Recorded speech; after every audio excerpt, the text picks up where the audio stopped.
So here we have the body of our bumblebee. So then I took black, and what I'm doing is I am going to break the black. I took a black piece and I kind of broke it in half into 2 balls. So one of them is going to be my head, and the other ball that's about the same size, I'm going to break into 3 pieces, because one piece is going to be one of our stripes, the other piece is going to be the other stripe, and then the other piece is going to be the stinger. So we've got 1 black ball and then 3 smaller ones, okay? So we're going to roll those. So we're going to get the head here. I'm going to tell you that before that show. We won't attach the head yet, but you see how this will be the little head on there in the end of the bee? I'm just not going to attach them yet. So then what we're going to do is one of the balls we're going to roll flat. We're going to roll it all the way out. So while we're doing this, and I'm going to do that for 2 of these, okay? So I'll let you guys do that. So 2, we're going to roll it like this, and it's going to wrap around the bumblebee as one of the stripes. So if you want to roll it out. So another fact for you guys. So when I was doing some bumblebee research, I was thinking, and I was like, do bumblebees survive the winter? And I looked it up, and apparently only the queen survives the winter, and the colonies die out, and at the end of the growing season, the queen starts new colonies again. So I thought that was kind of interesting. So here's one of my strips. I'm going to do another one. So another thing, bees don't mind the cold, and they actually really like the mountains, which I didn't know. So they stay warm by vibrating the muscles in their wings, and it makes heat for them. And apparently the bumblebee diversity is the highest in the mountains. So in the mountains, there are the most species of bumblebees, which I thought was kind of cool too. So now that I have my long black strips here, I'm gonna wrap them around the body, okay?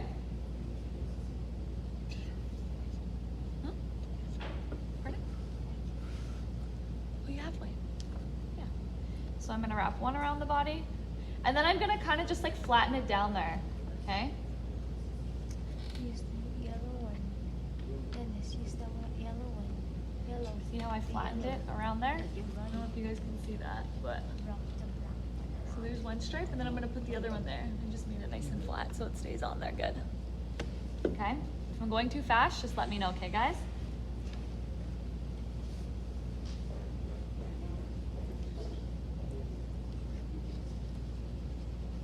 So another thing is that bees have tongues, and they actually come in different sizes. So they have different lengths of tongue to match the flowers that they feed on. So depending on the type of flower, they're gonna have long tongues or short tongues so that they can stick their tongue into the flower and collect the pollen. So another thing is that bumblebees are important pollinators for wildflowers and crops. So there's something in the flower called pollen, and they transfer that from male plants to female plants. So it'll take the pollen out of the flower of the male plant, and it'll go and it'll put the pollen into a female plant. And that's how new plants are actually, they're, I guess not born, but that's how they create new offspring. So that's how they make seeds, which is kind of cool. Nice, that's looking good. So now that I have my stripes, I'm gonna attach my head to one side, okay? Just gonna stick it on there. This is what we've got so far, okay?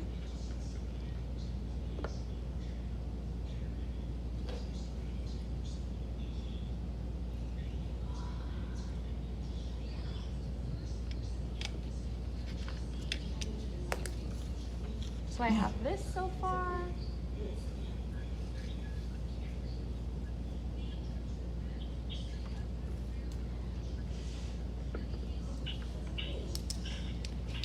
Okay, so now I'm gonna take some white, or actually first we'll do the stinger.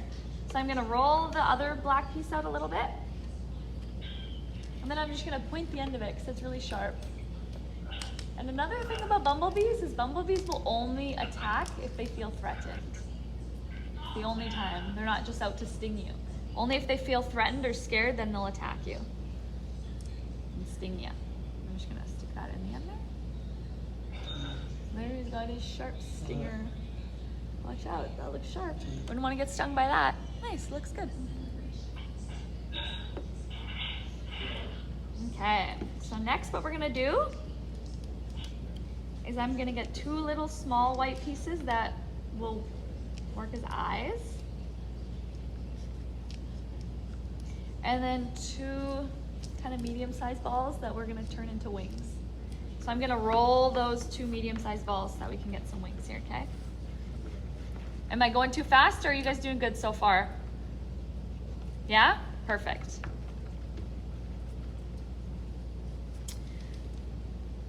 So another thing is that bees are actually dying off very quickly. What? Yes. Oh my gosh. 30% per year, and they're dying from parasites, pesticides, poor nutrition, they're losing their habitats. They need to go to the gym for poor nutrition. Doesn't work like that, Sean. Okay. And then once I have the 2 balls, one of them I'm gonna turn into like a teardrop shape, okay? And it's gonna be one of the wings, like a flat looking teardrop. Okay, Yeah, perfect. there's our teardrop shape. And climate change as well is another reason why bumblebees are dying off. And bumblebees are so important. It's looking good, yeah. I like it a lot. They're the reason why we have such a big variety of plants, how plants are able to create offspring, how seeds are made. So we don't really realize how important bees are, that they're incredibly important. Okay? So another thing is without bees, we'll have a loss of plants, and we'll actually lose about half the amount of fruit and veggies in our supermarkets, which is crazy to think about. And if we have a loss of plants that the bees pollinate, then the animals that eat those plants could die, and so on and so forth up the food chain. So it can actually cause a lot of issues with bees dying off. Yeah, it looks great. So now with my teardrops, I am gonna stick them on the back of my bee so they look like wings. Look at that. Okay, there he is, looking good. And then those other 2 little white pieces, I'm gonna roll them into eyeballs. Just these little pieces that we had. Tiny, tiny. And I am just gonna stick them on his face and kind of flatten them a little bit. Okay. So there. So now that we've talked a little bit about how bees are kind of dying off, which is kind of scary, I'm gonna tell you guys a few things that you can do to actually save the bees. And these are just small things, but they go a long way. I'm just missing. And then I'm gonna take 2 little black pieces, and we are going to make eyes. And we're gonna add those to the whites of the eyes. Okay? Give him some big eyeballs.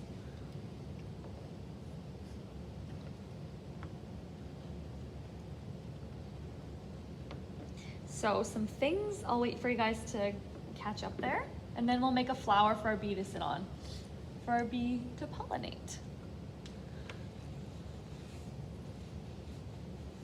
Okay, so I just got my bee sitting here. Yeah, Allison, did you have a question? Yes, Colin. Oh, 1 sec, we're just gonna unmute you. Can you unmute yourself, Alice? Yeah, Allie, you might have to unmute yourself. I think you muted yourself on your end. Hey, no. All right. They also make honey. You're right, they do. So honeybees, they do create honey, you're right. So there's bumblebees that pollinate flowers mostly, and there's honeybees that create honey. Lots of different types of bees, and they're all very important. Well, not lots of types, but they are very important. So what I'm gonna do now is, now that I have my bee, I took 6 little pieces of pink, and I'm gonna roll them all into balls, okay? And those are gonna be the petals to our flower. And then we're gonna set our bee on our flower. So 6 pink balls, okay? We're gonna roll 6. So one thing that you can do to save the bees is you can plant as many native flowers as you can in your garden. So the bees in your area are used to the flowers that grow, so they're climatized to the flowers in your area. So if you plant a lot of native flowers, it'll provide the nutrients that they need. And they'll be able to pollinate those flowers. That's what they're used to doing. So another thing, so I got my 6 balls here, and then remember how we turn the wings into teardrops? We're gonna turn all 6 of these into teardrops, like flat teardrops, okay? For the petals. Oh, it looks great.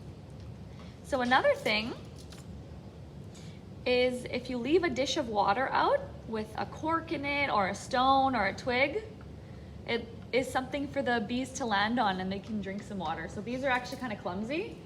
So it's important that you stick something in there, like a cork or a stone. Tom has a question. Yeah, go ahead, Tom. How do you make the flower? Yeah, so do you remember how we made the teardrop shapes for the wings? Right? These? Mine didn't turn out that good. Let's see. What, your bee? No, I love that. That looks great. And the fun thing about clay is you can kind of do whatever you want. Nobody's is gonna look the same, but they're all gonna turn out nice. I like that one, Tom. It looks good.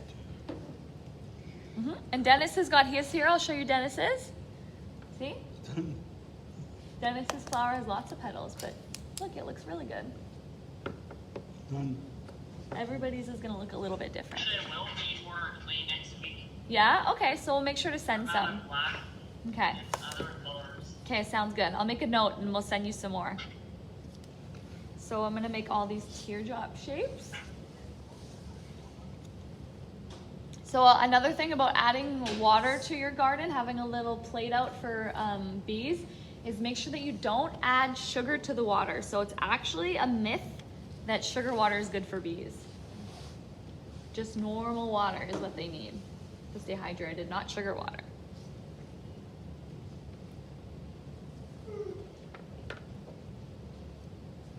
So another thing is, if you support your local organic farmers, that's another thing you can do to help bees, because a lot of large farms use like pesticides, and pesticides are chemicals that for plants that will harm bees and actually kill bees.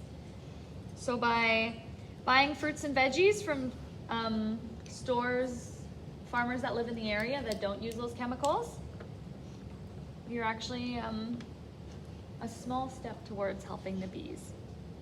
Doesn't seem like a big thing to do, but it does help. Small changes make a big difference.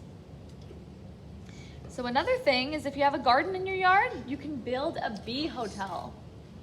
I don't know if you guys have ever heard of a bee hotel, but because of habitat loss, a lot of bees are dying. And you can make one of these hotels with just a coffee can and putting reed tubes in there. So just a coffee can with reed tubes, and it gives them a lot of little places to live in your yard. So it'll prevent habitat loss for them. So something small that'll make a big difference. Or you can actually buy bee hotels on Amazon, which is cool. I looked it up. They're all sold out right now, but yeah, you can make your own if you wanted. And if you buy honey from local beekeepers, that's also a good thing you can do as well. So those are just some small things that you can do to help the bees. Okay, so I have all of my 6 teardrops here. So what I'm gonna do is all of the points, I'm gonna put all of the tips together, okay? What do you think of my flower? Let's see. Oh, I love that, Tom. That looks really good. Okay, so we've got 3 there. See, so I'm just putting all of the tips together, and this is all the petals.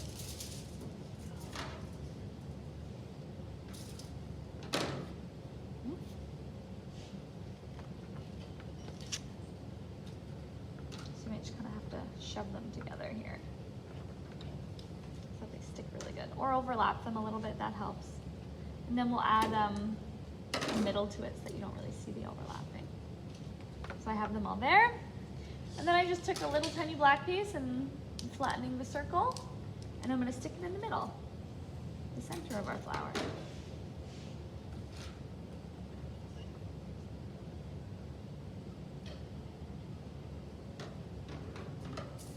And then I'm just going to stick my bee on my flower. And there you have it. Taylor, what do you think? That looks great, Tom. I love it. Good work. And you did it nice and quick too. It looks great. Let's see, who else has their bee ready and made? Allie's got hers done. Let's see, Allie. Maybe we'll unmute everybody and you guys can show us what you have.